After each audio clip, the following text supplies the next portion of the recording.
You are watching Today I Choose Joy. Nayo sa kataw nag-ingon, I don't mind going to hell because my friends are there. Mag-enjoy mi dito, bibo mi dito. In hell, we are going to have fun. Mauna ang panguna-una sa uban ng mga tao. But there's no fun in hell. No party in hell, no dancing, no vacation, no furloughs, no time off, no transfer. It's eternal damnation. Hell is an ugly place. Higala, bisan og unsa pa ang imong naabot sa imong kinabuhi karon. Taas man na siya nga posisyon, asinsado nga kinabuhi, hayahay nga pamilya, abunda nga negosyo, pero ang number one gyud nimo unta nga priority sa imong kinabuhi, that you are not going to hell. You and your family will not go to hell. Kay bisan pag maangkon nimo ang tanang bahandi sa kalibutan, wealth, popularity, tanan nga entertainment, travel around the world, apan ko ang imong kalag, paingon sa kalaglagan, sa impyerno, walay pulos ang tanan. Today, I want to talk about hell. And I want to share to you the 5 days of hell. The first thing is the description of hell. Salamat kay dili na kinahanglan nga naapay patay nga mobalik diri sa kalibutan aron suginlan ta mahitungod sa hitsura sa impyerno. Ang Bible naghatag sa iyang description. Listen to Revelation 20 verse 10. And the devil who deceived them was thrown into the lake of burning sulfur, where the beast and the false prophet had been thrown. They will be tormented day and night forever and ever. We see here that hell is a place of torment. Grabe nga pag-antos. Dili ka mag-enjoy dito, walay party dito, tanan nga mga tao dito gaantos. Iyon pa sa Mark chapter 9 verse 43, if your hand causes you to stumble, cut it off. It is better for you to enter life maimed than with 2 hands to go into hell, where the fire never goes out. And if your foot causes you to stumble, cut it off. It is better for you to enter life crippled than to have 2 feet and be thrown into hell.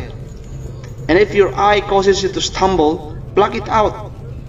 It is better for you to enter the kingdom of God with 1 eye than to have 2 eyes and be thrown into hell, where the worms that eat them do not die, and the fire is not quenched.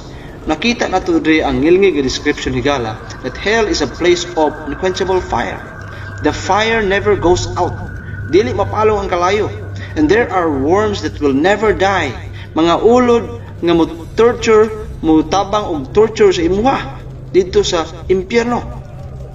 In Luke chapter 16 verse 24, naghatag po sa description dere that hell is a place of intense and satisfied thirst. Grabe ka uhaw na ultimo gani ang usa ka tulo o sa kapatak sa tubig, bililhon na kaayo dito tungod sa grabe nga kainit ug kauhaw, grabe nga pag-antos. Ingon pa sa Matthew 18 verse 12, but the sons of the kingdom will be cast out into the outer darkness. There will be weeping and gnashing of teeth. Makita nato dito, hell is full of darkness. You cannot see in hell. Di ka makita ito. And people are screaming and crying because they had the opportunity to hear the gospel. Pero ilang gibaliwala. Gireject nila. Kay busy kayo sila. Dagan mas importante. Mas gipili nila nga mag-enjoy lang sa kinabuhi. O wala sila pagtagad sa Diyos. And now they are in hell. Puno sa pagbasol. But there's no one else to blame in hell but yourself. My friend, get the picture of hell. Ug makaingon ka, I don't want to go to that place. I don't want to go to hell. It's an ugly place. Not only the description of hell, but number 2, the design of hell. There's a design of hell. Dagan mga tao maingon nga, ang Ginoo loving kayo, may gugmaon kay siya, ug imposible kayo nga maghimo siya impyerno para isugban niya ang mga tao dito, ilabay niya sa kalayo. How can a loving God send someone to hell? Mo nilang question, how can a loving God send someone to hell? Well, ang Bible na itubag ana. Ang tubag niya nasa Matthew 25 verse 41. Then he will also say to those on the left hand, Depart from me, you cursed, into everlasting fire, prepared for the devil and his angels. Ug siguro mangutana ka, asa man diha ang tubag pastor? Sa pangutana nga, how can a loving God send someone to hell? Now here's the answer. God does not send someone to hell because hell was not made for you. Ang impierno dili na gidesign para sa imuha. So wala ang Ginoo nagpadala og tao sa impierno, kaya ang impierno gidesign na dili para sa imuha, gidesign na sa verse, prepared for the devil and his angels. Pero mauni, if you decide to join his team, if you decide to join Satan's team, you will surely go where the rest of his team is going. So dili nga basta-basta lang ilabay ka sa Ginoo sa impierno. You choose hell. God does not send people to hell. He simply honors our choice. Kung karon maingon ka, wala na ko'y panahon para maminaw sa pulong sa Ginoo, busy kay ko, it means you choose hell. Kung i-reject nimo ang libre nga gasa sa kaluwasan, kay gusto gid nimo haguan, paningkamutan o pinaagi sa imong relihiyon, ikaw na karon ang nahimong manluluwas, you choose hell. Ang impierno wala gidesign para sa imo higala. Ang langit hinuon gidesign para sa imo nga mahimo nimong puy-anan in the future. But if you decide to join the devil's team, you will reap the consequences of joining his team. Next is the duration of hell. In the Bible, the devil who deceived them was cast into the lake of fire and brimstone, where the beast and the false prophets are, and they will be tormented day and night forever and ever. So unsa kadugaya ang impierno? Unsay duration niya? Unsay sa verse? Forever. Ug dili lang forever, iyang gisumpayan forever and ever. That's a very, very long time. Buti pasabot, walay katapusan. So ang tao nga mamatay, nga walay pagtagad sa Ginoo, namatay siya diha sa iyang mga sala, dili ka pwede maingon siya nga rest in peace. Kaya nga naman, there's no rest in hell. No time off, no vacation, no transfer in hell. It's eternal damnation. So number 4, who's destined for hell? Because the Bible is clear that there are certain kind of people that are going to hell. Og niara ang listahan. Yung sa Revelation 21, but the cowardly, the unbelieving, the vile, the murderers, the sexually immoral, those who practice magic arts, the idolaters, and all liars, kini, they will be consigned to the fiery lake of burning sulfur. This is the second death. Sigurado ko higala nga ani nga listahan naa gyud kay gihimo ani, either isa or duha gihimo gyud nimo sa una pa ug hangtod karon. Pero di lang di kutob ang listahan. Naapay listahan sa mga kandidato paingon sa impierno ug prangka kay ang Ginoo sa iyang pagsulti ani. Ingon sa 1 Corinthians, do you not know that the unrighteous will not inherit the kingdom of God? Do not be deceived. Neither fornicators, nor idolaters, nor adulterers, nor homosexuals, nor sodomites, nor thieves, nor covetous, nor drunkards, nor revilers, partygoers ni, nor extortioners will inherit the kingdom of God. You know, higala sa atong panahon karon, kini nga mga butang, it's no big deal. Normal na lang kaayo ni ang pagtan-aw sa mga tao ani karon, dili ani sala. Normal na ni makita sa palibot. Pero wala ba kahibalo higala? The Bible is telling you, you are going to hell. So the question is, how do we get deliverance from hell? Ang ikalima nga di. How can we avoid hell? Well, padayon ta sa verse 11, ang 9 ug 10 naghatag sa listahan kung kinsay maadto sa impierno. But in verse 11, and such were some of you. Ingon si Pablo, kamo sa una ing ani kamo. Kining naa sa listahan, fornicators, adulterers, covetous, drunkards, homosexuals.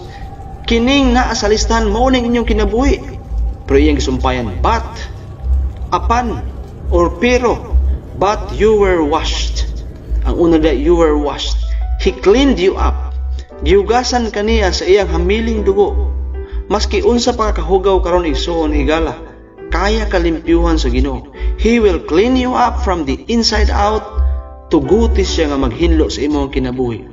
Kawalay laing makahinlo sa imong kinabuhi, siya lang yun. There is power in the blood of Jesus. Ug dili ka makaadto sa langit gawas kung ikaw mahinluan sa hamiling dugo ni Kristo Jesus. Yung sa Bible, come now, let us reason together, says the Lord. Though your sins are like scarlet, they shall be white as snow. Though they are red like crimson, they shall become like wool. And next is, not only you were washed, but you were sanctified. But you were sanctified. Human ka gihugasan sa Ginoo. And next is, but you were sanctified. Human ka gihugasan sa Ginoo, ang imong kinabuhi nga hugaw kaayo, He set you aside. Sanctified. Muna mean sanctification. He set you aside, He set you apart so that He could use you. Wala lang kaniya gihugasan o giluwas sa imong mga sala. Gusto kaniya tagaan sa oportunidad nga mahimong kabahin sa langit nung buluhaton sa Dios. What a privilege. Apan naapay sunod. But you were washed. But you were sanctified. Pero ikatulong nga batya. But you were justified. Kabalo ba ka unsay kahulugan sa justification? Justification means when God looks at you, God sees you just as if you have never sinned. As if you have never did wrong. Ang iyang pagtanaw sa imuha sama nga wala ka nakasala. Human kaniya gi-justify just as if wala ka nangawat. Just as if wala ka nakahimog fornication. Just as if wala ka na makak.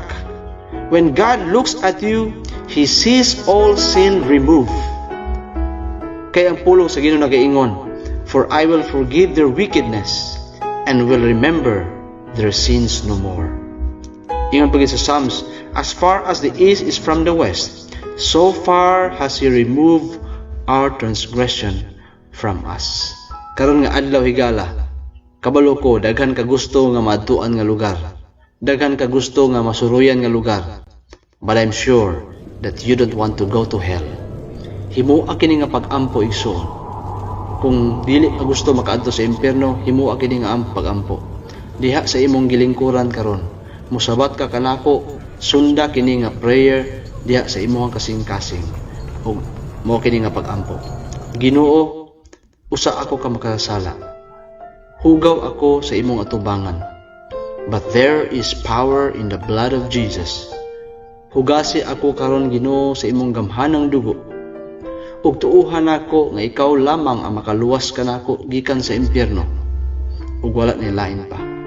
Dili ang akong relihiyon, dili ang akong pagkamaayong tao, kundi si Kristo Jesus lamang nga maoy nagbayad sa akong mga sala. Namatay siya dito sa cross, apan nabanhaw siya sa ikatulong nga adlaw, ug nagsaad siya nga siya mobalik. Ginoo, ako kining gituuhan. Ug salamat Ginoo karon nga adlaw sa imuhang pagluwas kanako. Thank you so much for watching mga igsoon, and please don't forget to share this video to your friends and family.